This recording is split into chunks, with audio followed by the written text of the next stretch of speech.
Hello students, आज हम करेंगे reverse osmosis, abnormal molar mass and want half factor. सबसे पहले हम समझते हैं कि रिवर्स ऑस्मोसिस क्या होती है। उसको समझने से पहले हमें समझना पड़ेगा ऑस्मोसिस। प्रीवियस लेक्चर में हम कर चुके हैं ऑस्मोसिस क्या होती है।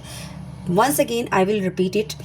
सबसे पहले हम एक सिंपल सिचुएशन इमेजिन करते हैं। हमारे पास दो कंटेनर्स हैं, एक है कंटेनर ए और दूसरा है कंटेनर बी। कंटेनर ए में है हमारे पास प्योर वाटर और कंटेनर बी में हमारे पास है शुगर सॉल्यूशन। अब दोनों के बीच एक स्पेशल मेम्ब्रेन लगी हुई है। इसी मेम्ब्रेन को हम बोलते हैं सेमी परमिएबल मेम्ब्रेन। इसको बोलते हैं हम सेमी परमिएबल मेम्ब्रेन। ये मेम्ब्रेन सिर्फ वाटर मॉलिक्यूल्स को पास होने देती है। शुगर या फिर सॉल्ट पार्टिकल्स जो भी होंगे उसको ये पास नहीं होने देगी। अब होगा क्या, water molecules pure water side से शुगर सॉल्यूशन साइड की तरफ मूव करेंगे। For example,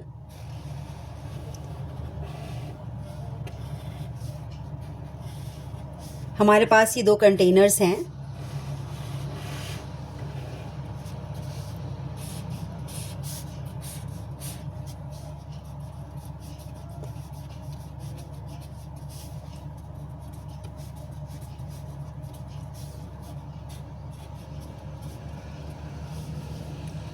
This is SPM, that is semi-permeable membrane.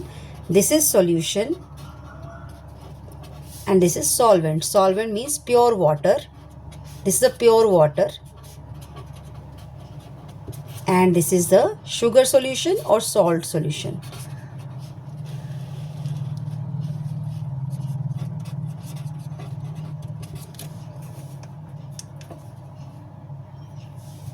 अब क्या होगा कि वाटर मॉलिक्यूल्स प्योर वाटर वाली साइड से शुगर सॉल्यूशन की तरफ मूव करेंगे।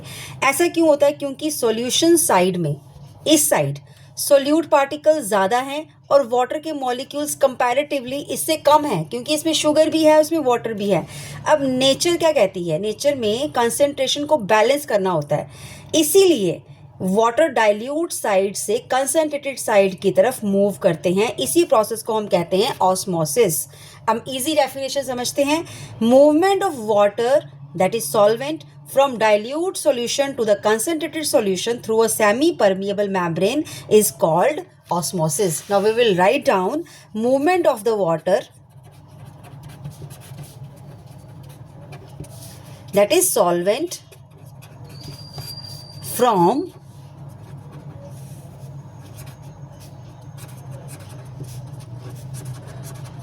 dilute solution to concentrated solution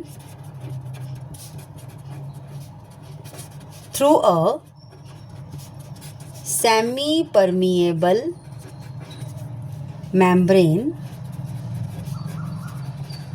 is called osmosis. अब हमें याद रखना है कि मूवमेंट कहाँ से होगी? From the dilute solution to the concentrated solution. मतलब वाटर, यहाँ सॉल्वेंट से सॉल्यूशन की साइड। सॉल्वेंट क्या है? वाटर। वाटर से सॉल्यूशन की साइड मूवमेंट होगी, from this side. Okay, this is called osmosis. अब ऑस्मोटिक प्रेशर क्या होता है? ये हम पहले कर चुके हैं, ऑस्मोटिक प्रेशर। अब क्वेश्चन ये आता है कि वाटर सॉल्यूशन की तरफ जा ही क्यों रहा है? क्यों जा रहा है वाटर सॉल्यूशन की तरफ? क्योंकि सॉल्यूशन साइड जो होती है वाटर को अपनी तरफ अट्रैक्ट कर रही है, इसीलिए वाटर जो है सॉल्यूशन की साइड जा रहा है। अब सपोज हम अगर ऑस्मोसिस रोकना चाहते हैं, वाटर सॉल्यूशन साइड की तरफ जा रहा है, वाटर जो है सॉल्यूशन साइड की तरफ जा रहा है और हम सॉल्यूशन साइड पर प्रेशर लगाना स्टार्ट कर देते हैं। यहाँ पे हम प्रेशर लगाना शुरू कर देते हैं, प्रेशर धीरे धीरे बढ़ाते हैं। एक पॉइंट आएगा जब वाटर की मूवमेंट कंप्लीटली स्टॉप हो जाएगी, वाटर यहाँ पे मूव करना, इस डायरेक्शन में मूव करना कंप्लीटली स्टॉप कर देगा। इसी प्रेशर को हम कहते हैं ऑस्मोटिक प्रेशर, जिसको हम रिप्रेजेंट करते हैं पाई के साथ, which is represented by pi. इसी को बोलते हैं osmotic pressure. The minimum pressure required to stop osmosis is called osmotic pressure. The minimum pressure required to stop the osmosis is called osmotic pressure। अब यहाँ पे एक सबसे इंपॉर्टेंट पॉइंट है, जितने ज़्यादा सॉल्यूट के पार्टिकल्स होंगे उतना ज़्यादा ऑस्मोटिक प्रेशर होगा, और जितने कम सॉल्यूट के पार्टिकल्स होंगे ना उतने ही कम ऑस्मोटिक प्रेशर होगा। अब रिवर्स ऑस्मोसिस पे आते हैं। अब रिवर्स ऑस्मोसिस क्या होता है? अब मान लेते हैं कि ऑस्मोसिस रुक चुकी है, हमने ऑस्मोटिक प्रेशर, जितना प्रेशर लगाना था लगा दिया। अगर और प्रेशर लगाएं तो क्या होगा? अगर हम ऑस्मोटिक प्रेशर से ज़्यादा प्रेशर लगा देंगे ना तो वाटर उल्टा चलना स्टार्ट कर देता है। अब वाटर सॉल्यूशन से बाहर निकलने लगता है, वाटर सॉल्यूशन वाली साइड से बाहर निकलना शुरू कर देगा, मतलब वाटर उल्टा चलना स्टार्ट कर देता है। अब रिवर्स ऑस्मोसिस यही होती है, जब when pressure greater than the osmotic pressure is applied on the solution side, when pressure greater than the osmotic pressure is applied on the solution side, water starts moving in the reverse direction. This process is called reverse osmosis। यानी कि यहाँ solution से water move करता है pure water की तरफ, इसी को बोलते हैं रिवर्स ऑस्मोसिस। अब डेफिनेशन लिख लेते हैं, क्या होती है reverse osmosis? When pressure greater than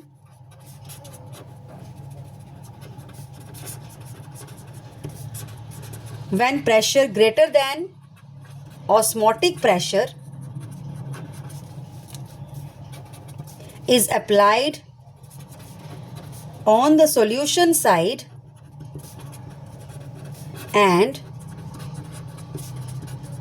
water starts moving in the reverse direction,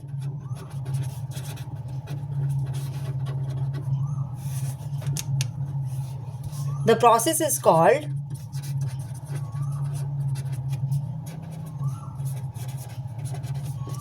reverse osmosis. Means अब डायरेक्शन समझते हैं, जब वाटर सॉल्यूशन की साइड मूव करे उसे क्या बोलेंगे? ऑस्मोसिस। अब जब रिवर्स ऑस्मोसिस क्या होगी? सॉल्यूशन साइड से वाटर की तरफ मूवमेंट होगी तो उसको बोलेंगे रिवर्स ऑस्मोसिस। अब यहाँ पे हम रियल लाइफ एग्जांपल लेंगे, that is RO water purifier. ये तो आप सब ने अपने अपने घरों में देखा होगा। RO वाटर प्यूरिफायर जो है वो रिवर्स ऑस्मोसिस प्रिंसिपल पर काम करता है। ये रिमूव करता है सॉल्ट को, डस्ट को, इम्प्योरिटीज़ को, हार्मफुल आयंस को, और हमें प्योर ड्रिंकिंग वाटर प्रोवाइड करता है। It is based on the principle of reverse osmosis.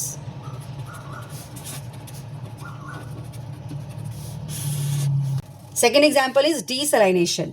C water में आपको पता है बड़ा ज़्यादा सॉल्ट होता है। अब रिवर्स ऑस्मोसिस की हेल्प से हम सॉल्ट को रिमूव कर देते हैं और सी वाटर को हम ड्रिंकिंग वाटर बना देते हैं।